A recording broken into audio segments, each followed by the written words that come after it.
చాలా రోజుల నుంచి నేను ఒకటి చెప్పాలనుకుంటున్నాను. ఈరోజు చెప్పాల్సిందే. యూట్యూబ్లో రిలీజ్ చేశాము.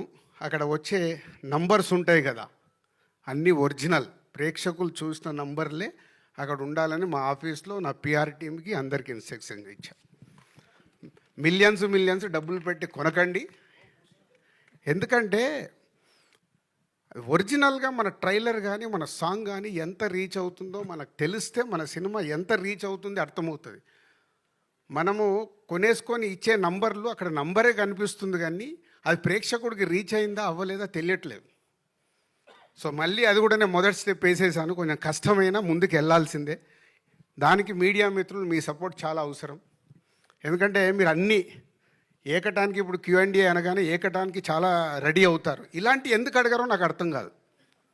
ఇవి కదా మీరు Q&Aలో నో ఫాల్సీ ఆపాలి. ఫాల్స్కి వెళ్తున్నాయి ఆపడానికి ప్రయత్నం చేస్తే అది గుడ్ హెల్దీ తయారవ్వాలండి. నేను ఎవరి మీద I'm not telling about any controversial. జెన్యున్గా మన సినిమా ఎలా రీచ్ అవుతుంది మనకు తెలిసినప్పుడే, ఓహో మనం ఈ కంటెంట్ బాగా తీసాము, ఇది రీచ్ అవుతుంది, ఇది రీచ్ అవ్వట్లేదు అంటే ఏం చేయాలి? సో దానికి ఒక అవేర్నెస్ ఉండాలి. దానికోసం నేను నిర్ణయం తీసుకున్నా. నా పిఆర్ టీంకి చాలా స్ట్రిక్ట్గా చెప్పా, వద్దు ఈ సినిమా నుంచే మొదలు పెడదాం. విషయం ఉంటే 100% ప్రేక్షకులు చూస్తారు, విషయం లేదనుకో వాళ్ళే రిజెక్ట్ చేస్తారు. ఇంకెందుకు మనకు టెన్షన్? మంచి విషయం ఉన్న సినిమా తీయాలి. ఇప్పుడు సంక్రాంతికి వస్తున్నాం, తీసాం, నచ్చింది కాబట్టే ఒక regional cinema all time record అయింది కదా. సో ఒక కోట్ అనే సినిమా వచ్చింది, నాని ప్రొడ్యూస్ చేస్తే కొత్త వాళ్ళతో అందరితో పెడితే సూపర్ హిట్ అయింది. సో కాంటెంట్ మనం రీచ్ చేయగలిగినప్పుడు ఆటోమేటిక్ సూపర్ హిట్ అవుద్దని 2025లో మనకు ప్రూవ్ అయింది. సో కాంటెంట్లో కష్టపడదాం, కాంటెంట్తో రీచ్ చేద్దాం అన్ని సినిమాల్ని. ఎందుకంటే Telugu cinema industry is number 1, no doubt. ఈ వల్ల ఇండియాలో నంబర్ 1లో ఉంది. ఆ స్థానాన్ని కాపాడుకోవాలంటే మేమందరం కష్టపడాలి. మా directors, writers, technicians, producers, heroes అందరం మేము కష్టపడి మంచి సినిమా డెలివరీ ఇస్తే ప్రేక్షకులు రెడీగా ఉంటారు. సేమ్ టైం ప్రేక్షకుల్ని థియేటర్కి తీసుకురావడానికి మాతో పాటు మీడియా మిత్రులు చాలా అవసరం. పోతే ఇప్పుడు మనందరికీ తెలుసు, ఇండస్ట్రీ ఉన్న సిచ్యువేషన్లో ప్రేక్షకులని థియేటర్లకు తీసుకురావడం is a big challenge for cinema టీమ్కి, అలాగే మీడియా మిత్రులకి కూడా. అంటే మీ సపోర్ట్ నిజంగా బాగుంది అన్నప్పుడు మీ దానికి 1కి 4 సార్లు దప్పు పట్టుకొని వాయిస్తే కానీ ప్రేక్షకులు థియేటర్కి వచ్చేలాగా లేరు. సో వీలైనంత వాయించండి. మీకు ట్రైలర్ నచ్చింది కాబట్టి రేపు సినిమా నచ్చితే కూడా జూలై 4th రోజు మీరు వాయిస్తేనే మళ్ళీ ఈవినింగ్ నుంచి థియేటర్స్ ఫుల్స్ అవుతాయి. సో ట్రెండ్ మారుతూ ఉంది.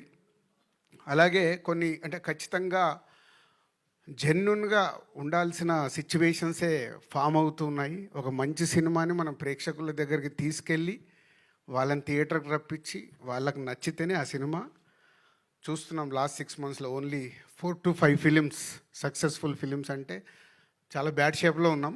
సో డెఫినెట్గా మా వంతుగా డైరెక్టర్, హీరో అండ్ టీమ్ అందరు కష్టపడి ప్రేక్షకులకు నచ్చేలాగే తయారు చేశారు. సో డెఫినెట్గా జూలై 4th మంచి కాంటెంట్తోనే వస్తున్నాం. మీరు థియేటర్కి వస్తే థియేటర్ ఎక్స్పీరియన్స్తో తమ్ముడు మీకు నచ్చుతుంది. మా మీడియా మిత్రులు కూడా ట్రైలర్ చూసినట్టే రేపు సినిమా చూసిన తర్వాత మీకు నచ్చితే దప్పు పట్టుకొని బాగా వాయించండి. అవసరం, బాగా వాయించండి, బాగా సౌండ్ చేయండి అని అవసరం. సినిమా ఇండస్ట్రీకి అవసరం. మనం అందరం సినిమా ఇండస్ట్రీ ద్వారా ఇక్కడ ఉన్నాం. అలాగే కొన్ని ఈ సినిమా జరుగుతున్నప్పుడు చాలా మారుతూ వచ్చాయి. అంటే ఈ ఇన్సిడెంట్ నాకు తప్పకుండా చెప్పాలని ఉంది. దిస్ ఎ బిగ్, నా 22 years కెరియర్లో ఇది ఒక బిగ్, అది క్వశ్చన్ కావచ్చు, నాకు ఆన్సర్ కావచ్చు. ఈ సినిమా చేస్తూ వెళ్తున్నాము, డిలే టెక్నికల్ దానివల్ల డిలే అవుతుంది. వేణు ఒకరోజు వచ్చి, ఏంటి వేణు ఇలా తీస్తూ వెళ్తున్నావు సినిమా అంటే, సరే మీకు కథ చెప్పినప్పుడు చెప్పాను కదా, సౌండ్ ఇవన్నీ చాలా ఇంపార్టెంట్, బాగా తీయాలి సార్ అని. సరే కరెక్టే, ప్రొడ్యూసర్గా అల్టిమేట్ నాకు రెవెన్యూ మళ్ళీ రిటర్న్ రావడమే కదా, మరి దీనికి ఎలా అంటే నా 22 yearsలో అదొక నాకు సర్ప్రైజ్ మూమెంట్. సార్ నేను ఇప్పటివరకు ఇంతే డబ్బు డ్రా చేశాను, రేపటి నుంచి నేను రూపాయి డ్రా చేయట్లేదు ఈ సినిమాకి, సినిమా హిట్ అయిన తర్వాత మీరే పిలిచి ఇవ్వండి సార్ అని. అంటే థ్యాంక్ యూ వేణు. అంటే ఒక డైరెక్టర్ని మేము సపోర్ట్ చేసినట్టు ఒక డైరెక్టర్ కూడా ఒక సినిమాకి అవసరం అన్నప్పుడు అలా సపోర్ట్ చేయడం చాలా అవసరం. వేణుది అయిపోయాక ఈ మధ్య నితిన్తో కూడా నితిన్ ఇలా ఉంది మరి ఏంటి అంటే, అంకుల్ మీరు ఏం పంపించాలనుకుంటారో అంతే పంపించండి, నేను రెమ్యునరేషన్ గురించి పెద్ద ఆలోచించట్లేదు. Thank you Nitin. అంటే ఇది ఎగ్జాంపుల్. ఒక దిల్ రాజుకే ఇలా డైరెక్టర్ అండ్ హీరో వచ్చి సపోర్ట్ చేస్తున్నారంటే ఎంత అవసరం అనేది అందరు ఆలోచించాలి. సక్సెస్ వచ్చినప్పుడు అందరి రెమ్యునరేషన్లు పెరుగుతాయి. ఫెయిల్యూర్ అయినప్పుడు ఒక ప్రొడ్యూసర్ డిస్ట్రిబ్యూటర్ డ్యామేజ్ అవుతాడు. సో నా హీరోకి, నా డైరెక్టర్కి నా హార్ట్ఫుల్గా థ్యాంక్ యూ చెప్తున్నాను. ఎందుకంటే దీంతో ఒక కొత్త ఒరవడి కావాలి. ఎందుకంటే ఇవాళ చూస్తున్నాను, నేను ముందు చెప్పినట్టు సినిమాలు మూమెంట్లోనే చాలా మార్పు వచ్చేసాయి. సో అందరు టీమ్గానే ఆ సినిమా సక్సెస్ అందరికీ కావాలి. అందరు టీమ్గా వర్క్ చేసినప్పుడే ఆ సక్సెస్తో పాటు ఆ సక్సెస్ని ఎంజాయ్ చేసేలాగా ఇంకా ముందుకు వెళ్ళాల్సిన అవసరం వచ్చింది. కాబట్టి మళ్ళీ నా డైరెక్టర్కి, నా హీరోకి థ్యాంక్ యూ చెప్తున్నాను.